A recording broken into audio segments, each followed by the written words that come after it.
Hello, hi students. तो क्या है कि आज जो मैं आपको पढ़ाने वाली हूँ बच्चों, वो है हाइड्रोजन बॉन्डिंग। क्या पढ़ाने वाली हूँ student? Hydrogen bonding. Hydrogen bonding, तो हाइड्रोजन बॉन्डिंग क्या होता है? तो सबसे पहले तो ये समझना है कि हाइड्रोजन बॉन्डिंग कोई बॉन्ड है नहीं, ये एक तरह के फोर्स होते हैं। क्या होता है बच्चे? ये एक तरह का फोर्स होते हैं, ठीक है। हाइड्रोजन बॉन्डिंग जो होता है वो बॉन्ड नहीं होते हैं, वो कोई भी बॉन्ड नहीं है।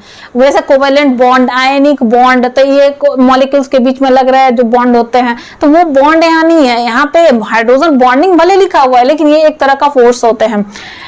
जैसे कि कुछ ऐसे एग्जाम्पल मैंने लेंगे, जैसे HF का एग्जाम्पल लिए हैं, और यहाँ भी आप HF का एग्जाम्पल लेंगे। डाइपोल फोर्सेस आपने पढ़ रखा होगा, डाइपोल फोर्सेस। तो याद रखिएगा कि हाइड्रोजन बॉन्डिंग जो होता है ना बच्चे, वो एक तरह का डाइपोल फोर्सेस में ही आते हैं, ठीक है ना। लेकिन कहीं कहीं क्या होता है, हाइड्रोजन बॉन्डिंग भी लिखा होता है। तो अगर कहीं हाइड्रोजन बॉन्डिंग लिखा हुआ हो तो आपको बहुत ज्यादा परेशान होने की बात नहीं है कि ये हाइड्रोजन बॉन्डिंग, ये भी एक तरह का डाइपोल फोर्सेस ही है, ठीक है ना। तो आप जानते हैं कि अगर इन दोनों में अगर कंपेयर किया जाए तो क्या है कि ये स्लाइटली पॉजिटिव चार्ज होते हैं बच्चे, ये स्लाइटली नेगेटिव चार्ज होता है, क्योंकि इसका इलेक्ट्रोनेगेटिविटी ज्यादा है। यहाँ पे भी देखें बच्चे, तो इसका स्लाइटली पॉजिटिव चार्ज होता है, ये स्लाइटली नेगेटिव चार्ज होता है, क्योंकि फ्लोरीन का इलेक्ट्रोनेगेटिविटी क्या होता है बच्चे? ज्यादा होता है। अगर एक एग्जाम्पल में लिया जाए तो फ्लोरीन का जो इलेक्ट्रोनेगेटिविटी होता है बच्चे, वो होता है 4.0, और जबकि हाइड्रोजन का जो इलेक्ट्रोनेगेटिविटी होता है वो होते हैं 2.1। इनका जो इलेक्ट्रोनेगेटिविटी होते हैं वो कितना होता है स्टूडेंट? 4.0। इनका जो इलेक्ट्रोनेगेटिविटी होता है वो 2.1 होता है। तो अगर दोनों के बीच का अगर निकालते हैं तो इनका इलेक्ट्रोनेगेटिविटी 1.9 आते हैं, जिसे कि हाईली इलेक्ट्रोनेगेटिव बोला जाता है। Highly polarised electronegativity molecules, polarised, ठीक है ना। हाईली पोलराइज्ड ये मॉलिक्यूल्स हैं। तो अगर ये दो मॉलिक्यूल हमारे पास है जो कि दोनों का इलेक्ट्रोनेगेटिविटी काफी ज्यादा हाईली पोलराइज्ड हैं, तो इनके बीच में ये जो फोर्स लग रहा होता है, क्योंकि ये स्लाइटली नेगेटिव है, ये स्लाइटली पॉजिटिव है, तो ये दोनों एक दूसरे को अट्रैक्ट करेंगे। तो यहाँ पे जो फोर्स लग रहा होते हैं उसी को बोला जाता है हाइड्रोजन बॉन्डिंग। क्या बोला जाता है स्टूडेंट? Hydrogen bonding. तो ये आपको यहां से ध्यान रखना है कि हाइड्रोजन बॉन्डिंग होता क्या है, तो ये होते हैं हाइड्रोजन बॉन्डिंग, ठीक है। दो मॉलिक्यूल्स के बीच में लग रहे जो फोर्स होते हैं, दो हाईली पोलराइज्ड मॉलिक्यूल्स के बीच में जो लग रहा फोर्स होते हैं, उसे बोला जाता है हाइड्रोजन बॉन्डिंग। देखिए मैंने आपको क्या बोला कि अगर एक क्वेश्चन तो ये भी अराइज हो सकता है ना कि मैम अगर डाइपोल फोर्सेस ही हाइड्रोजन बॉन्डिंग है, तो फिर हाइड्रोजन बॉन्डिंग हम अलग से क्यों पढ़ते हैं? क्यों हम बोलते हैं कि यहाँ पे हाइड्रोजन बॉन्डिंग फोर्स लगा हुआ है? तो यहाँ पे एक चीज आपको ध्यान रखना है कि डाइपोल फोर्सेस वैसे हर एक मॉलिक्यूल्स में लगते हैं बच्चे, जिसमें स्लाइटली पॉजिटिव और स्लाइटली नेगेटिव चार्ज आ रहे हैं। इसका मतलब जो डाइपोल का फॉर्मेशन कर रहे हैं वहां पे डाइपोल फोर्सेस लगेंगे। लेकिन जो हाइड्रोजन बॉन्डिंग जो फोर्सेस होते हैं वो ओनली हाईली पोलराइज्ड मॉलिक्यूल्स में लगता है, हाईली इलेक्ट्रोनेगेटिव मॉलिक्यूल्स में लगते हैं, जिसकी अगर इलेक्ट्रोनेगेटिविटी कम होती है तो वहां पे डाइपोल फोर्सेस लगते हैं, ना कि हाइड्रोजन बॉन्डिंग फोर्सेस लगता है। समझ में आ रही है बात? अब क्या है कि यहाँ पे दो हाईली पोलराइज्ड मॉलिक्यूल्स थे, तो इनके बीच में जो फोर्स लगेंगे वो हाइड्रोजन बॉन्डिंग लगेगा, उसे हम लोग हाइड्रोजन बॉन्डिंग बोलते हैं। यहाँ से एक क्वेश्चन अराइज होता है, क्या हाइड्रोजन कंटेनिंग कंपाउंड जितने भी हैं, क्या सभी हाइड्रोजन कंटेनिंग कंपाउंड वहां पे ये होते हैं, क्या कहते हैं, मतलब हाइड्रोजन बॉन्डिंग शो करता है जितने भी कार्बन कंटेनिंग कंपाउंड है?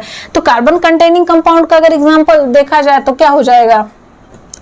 जैसे एक एग्जांपल लेते हैं, मैंने CH4 का लिया, C2H6 का लिया, ठीक है, C3H8 का मैंने लिया। तो क्या ये जितने भी हमारे पास मॉलिक्यूल्स प्रेजेंट हैं, क्या सब में हाइड्रोजन बॉन्डिंग होता है? क्योंकि सब तो हाइड्रोजन से बने हुए सब्सटेंस है। तो बिल्कुल नहीं होता है, क्योंकि ये जितने भी मॉलिक्यूल्स आप देख रहे हैं ये non polar molecular solids, non polar substance है। तो जो नॉन पोलर, मैंने आपको क्या बोला कि ओनली पोलर सब्सटेंस में आएंगे हाइड्रोजन बॉन्डिंग होगा। जैसे एक एग्जांपल लेते हैं, जैसे ये कार्बन है, ये हाइड्रोजन है। कार्बन का जो इलेक्ट्रोनेगेटिविटी होता है स्टूडेंट वो होता है 2.5, और हाइड्रोजन का जो इलेक्ट्रोनेगेटिविटी होता है वो होता है 2.1। तो इसका जो डिफरेंसेस आता है वो कितना का है? 0.4 का, जो काफी कम होते हैं। और काफी कम होने के कारण ये जो मॉलिक्यूल्स होते हैं वो एज अ नॉन पोलर काम करते हैं। और कोई भी नॉन पोलर अगर सबस्टांस है बच्चे, तो नॉन पोलर सबस्टांस तो कभी भी इलेक्ट्रोनेगेटिव, कभी भी वो मतलब क्या कहते हैं, डाइपोल का फॉर्मेशन ही नहीं करेगा, क्योंकि non polar substance, non polar molecules वैसे मॉलिक्यूल्स को बोला जाता है जहां पे इलेक्ट्रॉन का जो शेयरिंग होते हैं वो equal number of electron share हो रहा है। अगर equal number of electron share हो रहा है तो वहां पे कहां से, वहां पे पोलर डाइपोल का ही फॉर्मेशन नहीं होगा। अगर डाइपोल फॉर्मेशन नहीं हुए तो फिर वहां पे कैसे बना सकते हैं। अगर कार्बन और हाइड्रोजन में अगर पूछा जाए, कार्बन और अगर हाइड्रोजन में पूछा जाए कि कौन स्लाइटली नेगेटिव है और कौन स्लाइटली पॉजिटिव है, तो बताना मुश्किल है, क्योंकि दोनों क्या होते हैं कि दोनों में जो इलेक्ट्रोनेगेटिविटी डिफरेंसेस जो होते हैं वो काफी कम होता है, और काफी कम डिफरेंसेस होने के कारण वहां पे हाइड्रोजन बॉन्डिंग पॉसिबल नहीं है। समझ में आ रही है बात।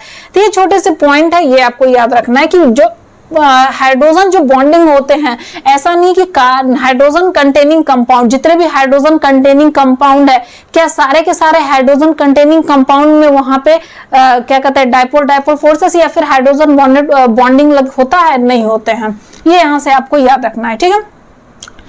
एक क्वेश्चन और है कि hydrogen bonding is a bond और अ फोर्स। हाइड्रोजन जो बॉन्डिंग है वो एक तरह का बॉन्ड है या फोर्स है। मैं आपको बार बार बोल रही हूँ कि हाइड्रोजन बॉन्डिंग जो है वो एक तरह का फोर्स है, ना कि वो बॉन्ड है, ठीक है ना। तो अगर आप चाहें तो आप लिख भी सकते हैं हाइड्रोजन बॉन्डिंग इज अ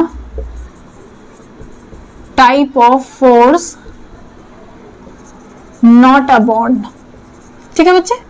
ये एक तरह का बॉन्ड फोर्स है, बॉन्ड यहाँ पे नहीं होते। हम इसे नहीं बोल सकते जिस तरह से कोवेलेंट बॉन्ड होते हैं, आयनिक बॉन्ड होते हैं, covalent bond sharing of electron के कारण हो रहा है, ionic bond transfer of electrons के कारण हो रहा है, ऐसा यहाँ पे कुछ नहीं होता। ये एक तरह के फोर्स होते हैं, ठीक है ना।